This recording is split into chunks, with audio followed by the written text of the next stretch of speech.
Assalamualaikum warahmatullahi wabarakatuh. Di sini saya akan menjelaskan materi dari jurnal Strategi Pengembangan Wisata Kampung Durian Desa Ngerogung, Kecamatan Ngebel, Ponorogo melalui analisis matrik IFAS dan EFAS yang dipublikasi pada jurnal Altidara volume 5 nomor 2 pada tahun 2019 bulan Desember halaman 93 sampai 103. Sebelumnya, perkenalkan, nama saya Alvina Damayati, NPM 1914151085 dari kelas Kehutanan A, mata kuliah Ekowisata. Jadi pokok bahasan pada kali ini itu ada 5. Yang pertama yaitu ada pendahuluan, yang kedua ada tinjauan pustaka, yang ketiga ada metode penelitian, yang keempat ada hasil dan pembahasan, dan yang terakhir yaitu kelima ada kesimpulan. Baik, kita akan masuki pokok bahasan yang pertama yaitu pendahuluan. Desa Ngerogung. Jadi Desa Ngerogung ini merupakan salah satu dari 8 desa di Kecamatan Ngebel, Ponorogo yang memiliki kelebihan berupa hasil alam berupa buah durian. Desa Ngerogung ini memiliki lahan seluas 15 hektar dengan ditanami oleh pohon durian, pohon manggis, dan juga pohon alpukat. Desa ini mulai mengembangkan budidaya pohon durian yaitu sejak tahun 2012 dan terkenal dengan sebutan Kampung Durian sejak tahun 2017. Yang selanjutnya ini ada wisata Kampung Durian. Jadi wisata ini nih muncul dari inisiasi Kepala Kelompok Tani Durian yang ingin memajukan potensi hasil alam yang dimiliki Desa Ngerogung menjadi sebuah objek wisata. Wisata Kampung Durian ini belum mampu memberikan pelayanan setiap hari dan sepanjang tahun, namun hanya saat musim panen durian saja, yaitu bulan Januari hingga bulan April. Yang selanjutnya ini ada tujuan penelitian. Jadi tujuan penelitian yang di sini ada 2, yaitu tujuan umum dan tujuan khusus. Untuk tujuan umum dalam penelitian ini yaitu untuk memetakan berbagai keunggulan dari peluang wisata Kampung Durian dan menganalisis strategi pengembangan wisata Kampung Durian melalui pendekatan matriks IFAS dan juga EFAS. Lalu ada tujuan khususnya yaitu dalam penelitian ini untuk membantu mengembangkan wisata Kampung Durian sebagai objek pariwisata yang dapat dinikmati sepanjang tahun dan kedepannya dapat menjadi objek wisata nasional.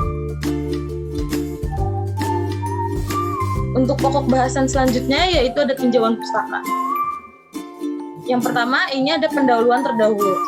Jadi penelitian yang dilakukan oleh Agus Hardianto tahun 2018 dengan judul Analisis Strategi Pembangunan Wisata di Sentra Pengrajin Keris menggunakan analisis matriks IFAS dan juga EFAS menunjukkan hasil bahwa nilai total tertimbang matriks IFAS pengunjung sebesar 2,5073. Dan total nilai tertimbang EFAS pengunjung sebesar 2,221. Selain itu, penelitian yang dilakukan oleh Titin Kartika tahun 2018 dengan judul Strategi Pengembangan Daya Tarik Dago Tea House sebagai alternatif wisata budaya di Jawa Barat menggunakan matriks IFAS dan EFAS menunjukkan hasil bahwa kondisi umum dan nilai atraksi, amenitas, aksesibilitas, dan pelayanan tambahan di Dago Tea House ini didapatkan dengan skor sebesar 2,74 pada matriks IFAS dan 2,57 pada matriks EFAS. Yang selanjutnya yaitu ada teori SWOT. Yang pertama ini ada Strengths Opportunity, yaitu merupakan strategi untuk memaksimalkan kekuatan internal yang dimiliki oleh perusahaan dan untuk meraih serta memanfaatkan peluang-peluang yang ada di luar perusahaan. Yang kedua yaitu ada Strength Threat, yaitu merupakan strategi perusahaan dalam mengurangi atau meminimalkan dampak dari ancaman luar dengan memaksimalkan kekuatan yang ada. Yang selanjutnya yaitu ada Weakness Opportunity, yaitu merupakan strategi untuk meminimalkan kelemahan perusahaan dengan jalan memanfaatkan peluang yang ada di pasar. Dan yang terakhir yaitu ada Weakness Threat, yaitu strategi dalam bertahan dengan mengurangi kelemahan dan menghindari ancaman dari luar atau pesaing yang ada. Yang selanjutnya yaitu ada teori IFAS dan EFAS. Untuk teori IFAS sendiri sini, matriks IFAS ini digunakan dengan melakukan penilaian dan pembobotan dari setiap data-data yang diperoleh tentang faktor internal suatu organisasi. Sedangkan matrik EVAS ini digunakan untuk melakukan penilaian dan pembobotan dari setiap data yang diperoleh di lapangan tentang faktor eksternalnya. Sekarang memasuki pokok bahasan yang ketiga, yaitu metode penelitian.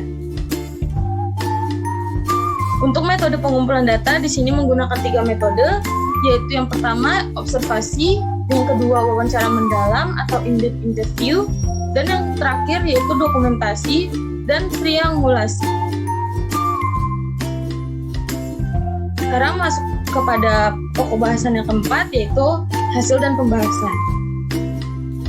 Dapat dilihat pada tabel 1, yaitu analisis faktor internal Kampung Durian Desa Ngerongung Ngabel Ponorogo, yang faktor internalnya terdapat kekuatan maupun kelemahan, baik dari segi SDA, segi usaha dan lokasi wisata, serta dari segi SDM. Berdasarkan dari hasil pembobotan faktor internalnya, hal ini dapat diartikan bahwa wisata Kampung Durian ini masih banyak yang perlu dikembangkan dari kelemahan-kelemahan yang dimilikinya tersebut. Selanjutnya di sini ada tabel kedua, yaitu analisis faktor eksternal Kampung Durian Desa Ngerongung Ngabel Ponorogo. Di sini dapat dilihat bahwa faktor eksternalnya itu ada opportunities dan threat, baik dari segi SDA, dari segi usaha dan lokasi, dan juga dari segi SDM.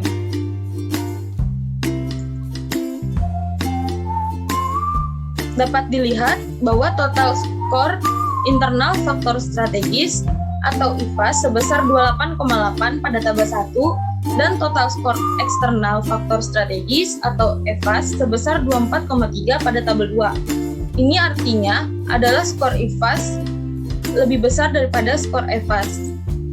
Hal ini mengindikasikan bahwa secara keseluruhan faktor internal memiliki nilai yang lebih besar, dalam arti bahwa objek wisata Kampung Durian ini memiliki kekuatan dan juga kelebihan yang lebih banyak dibandingkan dengan peluang dan ancaman yang dimilikinya. Untuk itu diperlukannya upaya dalam menyusun strategi pengembangan objek wisata Kampung Durian Desa Ngerongung Ngabel Ponorogo ini dengan lebih memperhatikan faktor eksternalnya. Selanjutnya di sini ada matriks SWOT-nya. Dari hasil pembobotan dalam penelitian ini, maka diperoleh nilai kekuatan yang dimiliki oleh wisata Kampung Durian sebesar 10,8. Sedangkan nilai kelemahan wisata Kampung Durian adalah sebesar 16. Hasil pengurangan dari keduanya yaitu bernilai minus 5,2. Dan nilai peluang yang dimiliki oleh wisata Kampung Durian ini sebesar 20,1 dan nilai ancaman sebesar 4,2. Hasil pengurangan dari nilai peluang dan ancaman adalah bernilai 15,8. Dapat dilihat di sini merupakan tabel kelemahan dan juga usulan strateginya. Berikut adalah kelemahan yang dapat diminimalkan, yaitu kelemahan dengan nilai terbesar.